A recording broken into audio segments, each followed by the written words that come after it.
नमस्कार बंधुरा बृष्टि रान्नाघरे आज के एक खूब सुंदर एक अन्यरकम टाइपेर भिडियो निये आपनादेर काछे चले आसलाम। काछे दूरे जे जेखान थेके आमार भिडियोटी देखछेन आशा करी सबाई भालो आछेन सुस्थ आछेन। पुঁই শাকের तरकारी तो आमरा विभिन्न भावे खेये थाकी, किन्तु এইভাবে যদি আপনারা একবার তৈরি করেন তাহলে দেখবেন মুখে একটা আলাদা রুচি নিয়ে আসে। একঘেয়েমি তরকারির থেকে একটু অন্যভাবে আজকে আমি আপনাদেরকে করে দেখাবো। স্বাদে গন্ধে অতুলনীয়, এত সুন্দর গন্ধ আর এত সুন্দর স্বাদ, মুগ ডালটাকে এত সুন্দরভাবে আপনারা ব্যবহার করতে পারবেন, তারই কিন্তু একটা খুব সুন্দর ভিডিও নিয়ে আমি আপনাদের কাছে আসলাম।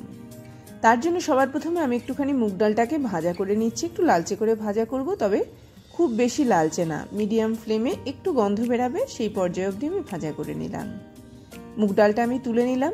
কড়ার মধ্যে আমি তেল দিয়ে দিলাম। আমি সর্ষের তেল ব্যবহার করেছি, সর্ষের তেলেতেই রান্নাটা হবে, তবে এর টেস্টটা অনেকটা বাড়বে।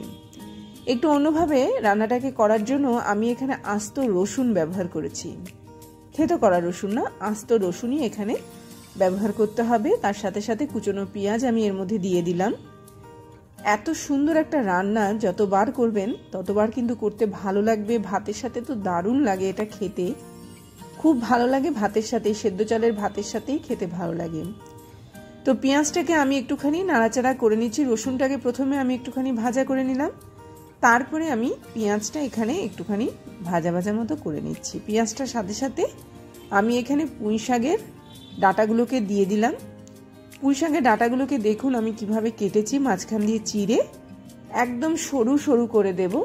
বাগানের কচি পুঁই শাক একদম সরু করে কেটে এর মধ্যে ব্যবহার করতে হবে। তাহলে কি হবে, এটা এত সুন্দর মিশে যাবে, যখন আমরা খাবো তখন কিন্তু এর স্বাদটা অনেকটা অন্যরকম লাগবে। কিছু কাঁচা লঙ্কা আমি এর মধ্যে অ্যাড করলাম, একটু ঝাল হলে পরে বেশি ভালো লাগবে। ভালো করে নাড়াচাড়া করে নিচ্ছি, একটু ভাজা ভাজা করে নিচ্ছি। তার সাথে সাথে ডাঁটাটা একটুখানি নরম হয়ে যাচ্ছে।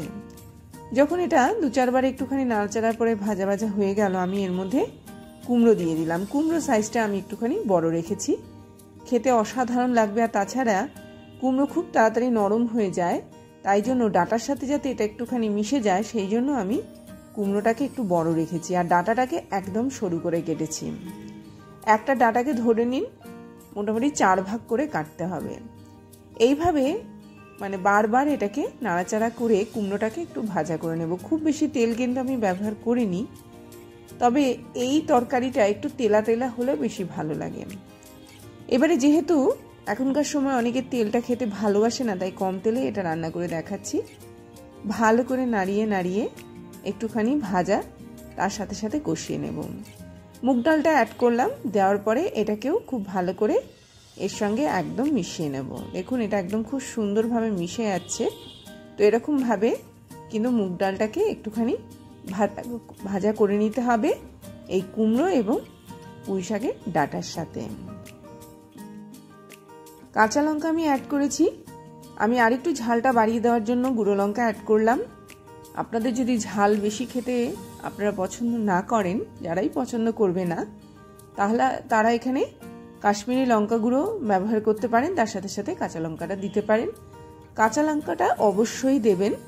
তো এরকমভাবে দিয়ে যখন 2-4 বার কষিয়ে নেওয়ার পরে আমি এর মধ্যে অল্প একটুখানি জল দিয়ে এটাকে ভালো করে আরও 2-1 বার কষিয়ে নেব। আসলে এই যে মুগের ডালটা আমি এখানে ব্যবহার করলাম, এটা ভাজা মুগের ডাল, খুব ভালো হয় সোনা মুগের ডাল ব্যবহার করলে। সোনা মুগের ডালের মধ্যে একটা আলাদা গন্ধ আসে মুগ ডালের। তো আপনারা বড় মুগের ডালটাও ব্যবহার করতে পারেন। তো এরকমভাবে নেড়ে নেড়ে অল্প অল্প জল দিয়ে দিয়ে যখন এটা একটু কষানো হয়ে গেল, আমি এখানে পুঁই শাকের পাতাগুলোকে আস্ত দিলাম। কোনো কুচো কুচো করে কেটে দিতে হবে না, একদম আস্ত এর মধ্যে দিয়ে দিলেই যথেষ্ট। এটা একদম বাগানের টাটকা বলে দেখুন কত সুন্দর একদম তরতাজা লাগছে। কিছুক্ষণের জন্য আমি ঢেকে দেব। কিছুক্ষণ বাদে দেখবেন পুঁই শাকের পাতাগুলো একদম নরম হয়ে বসে গেছে।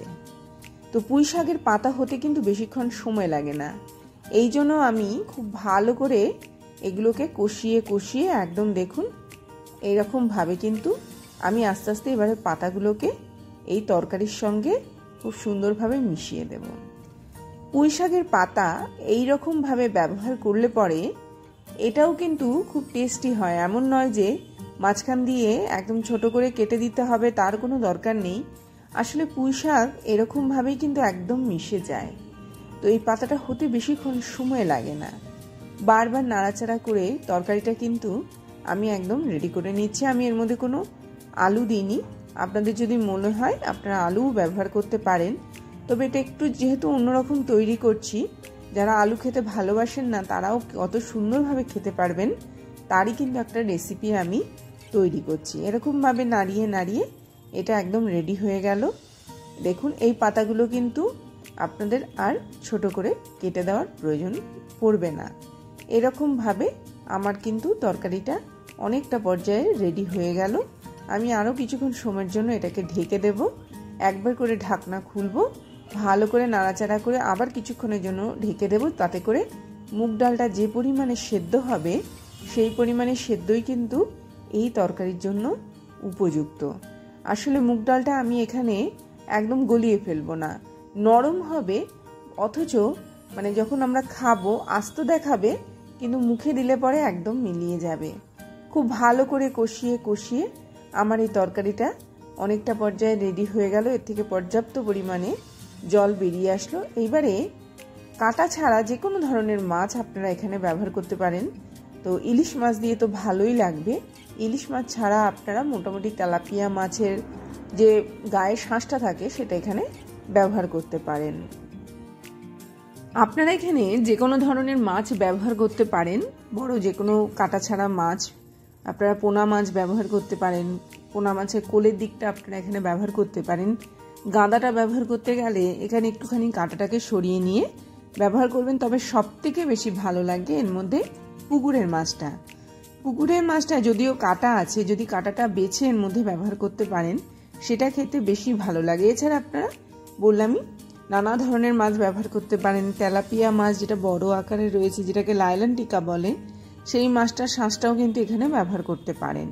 তো সব দেওয়ার পরে এটাকে ভালো করে একটুখানি নাড়াচাড়া করে নিচ্ছি। আমার এই রেসিপিটা একদম রেডি হয়ে গেল। এবারে গরম ভাতের সাথে আপনারা খান, রুটি, লুচি, পরোটা সব কিছুর সঙ্গে ভালো লাগে। তবে সেদ্ধ চালের ভাতের সাথে এই রেসিপিটা বেশি ভালো লাগে খেতে, মানে যায় ভালো এটা। তো এরকমভাবে কিন্তু একটু মুগ ডাল দিয়ে, একটু মাছ দিয়ে, একটুখানি পুঁই শাক দিয়ে খুব সুন্দর অসাধারণ কিন্তু এই রেসিপি আপনারা অনায়াসেই বাড়িতে তৈরি করতে পারেন। ভালো করে খেয়াল করবেন কি কি জিনিস আমি দিলাম। রসুনগুলোকে আস্ত রেখেছি, পুঁই শাকের পাতাটাকে আস্ত রেখেছি, তার সাথে সাথে পুঁই শাকের ডাঁটাগুলোকে একদম সরু সরু করে দিয়েছি, আলু ছাড়া রান্না করেছি। অসাধারণ এই রেসিপি অবশ্যই এই সময় একবার হলেও তৈরি করুন। এই আশা রেখে আজকের মতো বিদায় নিচ্ছি। আবার আসবো একটা খুব সুন্দর ভিডিও নিয়ে। ততক্ষণ সবাই ভালো থাকবেন, সুস্থ থাকবেন, দেখতে থাকবেন বৃষ্টির রান্নাঘরে। আসলাম তাহলে।